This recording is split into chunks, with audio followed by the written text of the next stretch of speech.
Well, good evening from Las Vegas. We are less than 24 hours away from the kickoff of Super Bowl 58. You can feel the electricity all throughout the city and, of course, throughout the state for the Super Bowl to kick off. Now, obviously, Matt, the San Francisco 49ers are favored by 2, so just slightly in this game.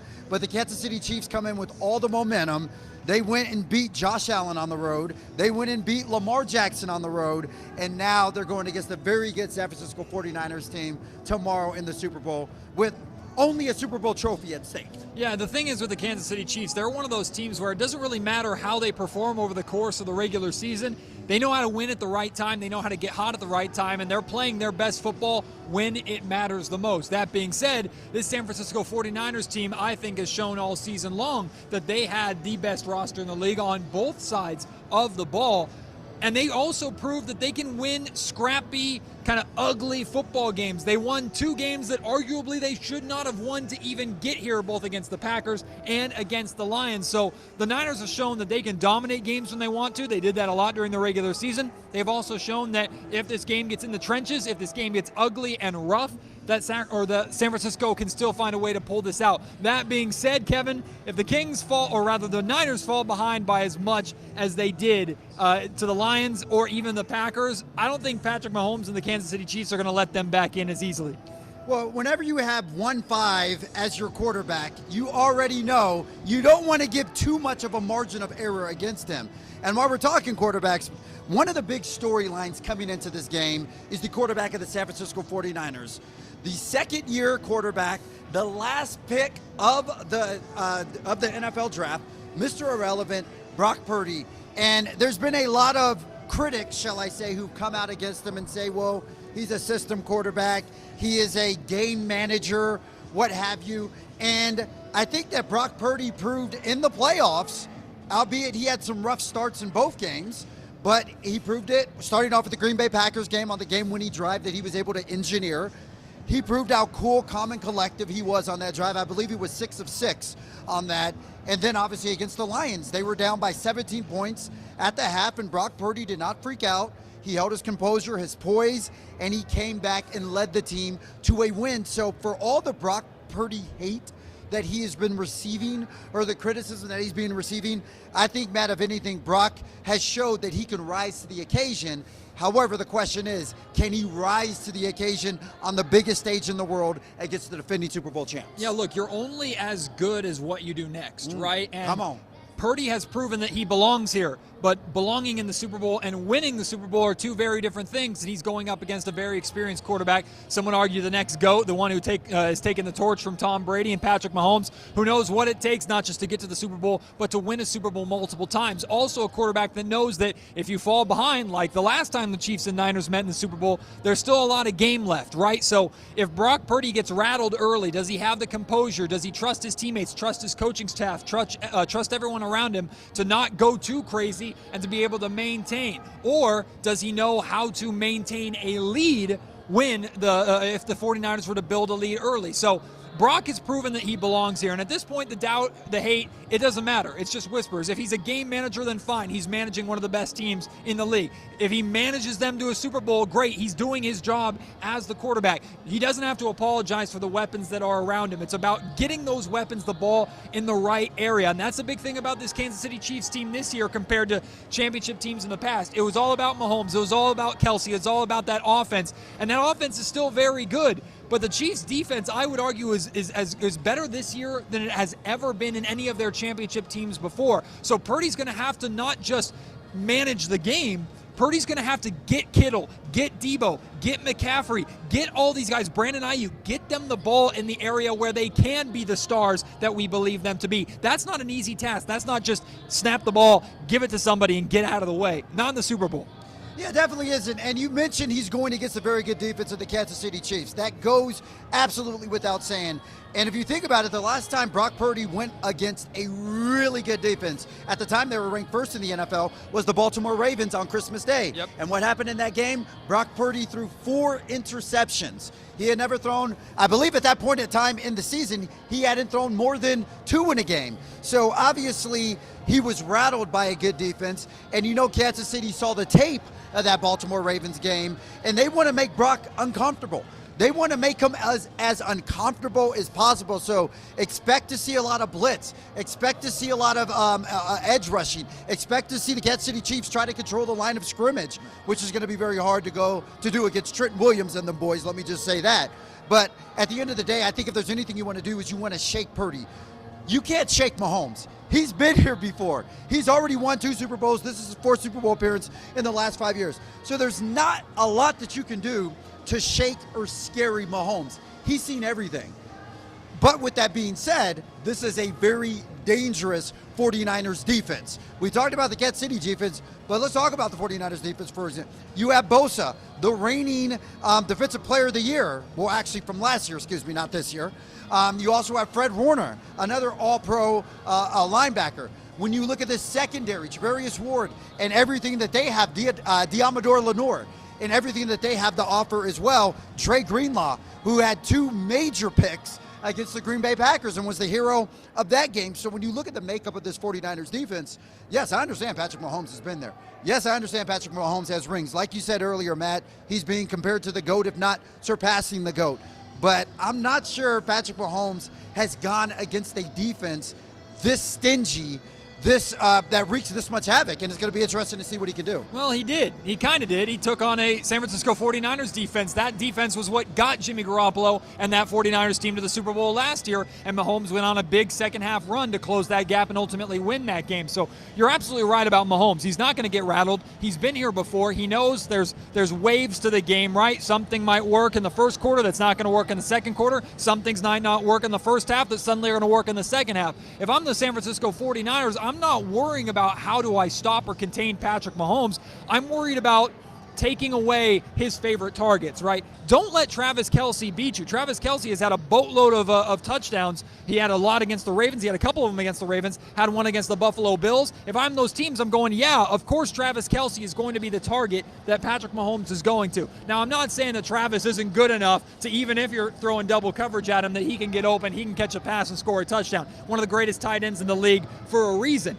That being said, one of the biggest things about this Chiefs team this year, one of the biggest issues that they had was with their wide receiver core. The loss of Tyreek Hill, they did not have a replacement for him. And there were issues of drop passes all season long for the Chiefs. So if you can force those Chiefs receivers into opportunities or situations where they have to make a big catch, if you make that gamble and they make that catch, hey, don't leave them wide open. But if they make a tough catch downfield, okay, you can kind of live with that versus let me give Travis Kelce an opportunity one-on-one, or if anything, leave him on a blitz and let the guy that's supposed to beat you every single time. Well, I think one of the things that you left out there when you're talking about the Chiefs and beautifully illustrating everything is who I believe will be the X factor for the Chiefs in this, and Isaiah Pacheco. Yep. He is a absolute dominant beast out of the backfield, and he's someone who was a 7th-round pick, if I'm not mistaken, yep, but has really shined in the postseason and really through the latter half of this, through their season when Kansas City's been able to turn it on. So yes, they're going to throw everything they can at Kelce because he's a beast, but I look at Kelce kind of like I look at Gronk. Yes, you know he's a monster, you know he's a beast, you can throw double teams at him, but he's still going to find a way to get his. What the question is, what are you guys going to do to contain Isaiah Pacheco? Obviously, he's been kind of, I don't want to say a security blanket for Mahomes, but knowing that he has him in the backfield has to do anything but instill confidence in him. Because obviously, you talked about the drop passes. He knows he can't count on Kadarius Toney. He knows he can't count on some of the other receivers who have dropped critical passes on, or I should say he can't count on them. He knows he has them, but how confident is he with going to those guys in crunch time situations? And I think if anything, Matt, that's just a testament to how amazing a quarterback Patrick Mahomes is, as that despite having a receiving core who is pretty much couldn't catch a code, that he's still able to get them to this level and be one win away from winning his 3rd Super Bowl in the last 5 years. Yeah, the thing is that with quarterbacks, though, one of the keys to a quarterback having a great game is the run game establishing itself and taking some pressure off of you, right? San Francisco has struggled defending the run. It's the big weakness of this team, the big weakness of this defense. We saw the Detroit Lions absolutely carve up the 49ers on the run game, averaging 6-7 yards before even being touched in their game, at least in that first half, before the Niners did did a really good job adjusting and stopping the run in the second half. So you're absolutely right. Isaiah Pacheco is an X factor, and if I'm Patrick Mahomes, I want to get Pacheco going just to take some of that pressure off of me so that I can make the big plays that I'm known for making, but I don't have to make the big plays. There's a very big difference between that. Now, of course, we know Patrick, if it's a 2-minute drill, if they need a game-winning drive, Patrick has no problem putting that pressure on his shoulders. But for all 4 quarters of that game, if he can get through the first 3, get through the first half, and make big plays without needing to make big plays to give Kansas City any hope of scoring, that's when Patrick Mahomes and Kansas City, in my opinion, is at their most, are at their best and most dangerous. And that a lot of that falls on the shoulders of Pacheco. Absolutely. And, you know, when you look at this, kind of just how you describe, when you look at Patrick Mahomes, you know you can't control him. You got to contain him. That's really the main thing, because he's going to get his. He's going to do what he can, but what you could do is make it as hard as possible for him. So I'm curious how many times we're going to see a blitz.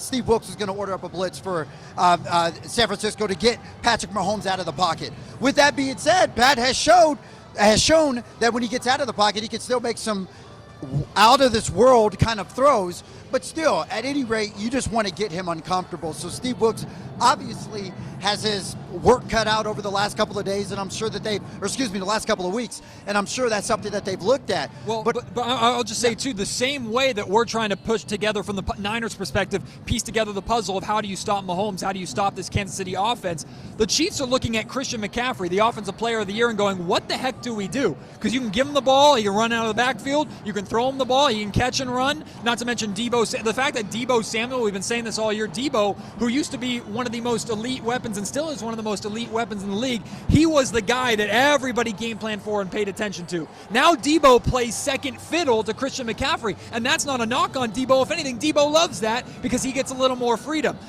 We talked to a number of Chiefs players this week in the build-up to the Super Bowl, one of them being Chris Jones of the Kansas City Chiefs on the defensive end. And we asked him, like, how do you stop Christian McCaffrey? And he said, we're putting together a game plan, but also pray to God.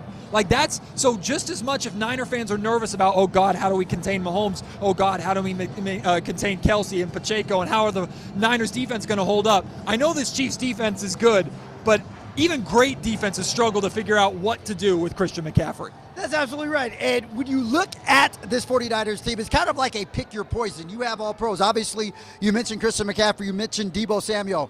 Oh, by the way, they also have a 1,000-yard receiver in Brandon Ayuk. Oh, by the way, they also have an all-pro tight end in George Kittle.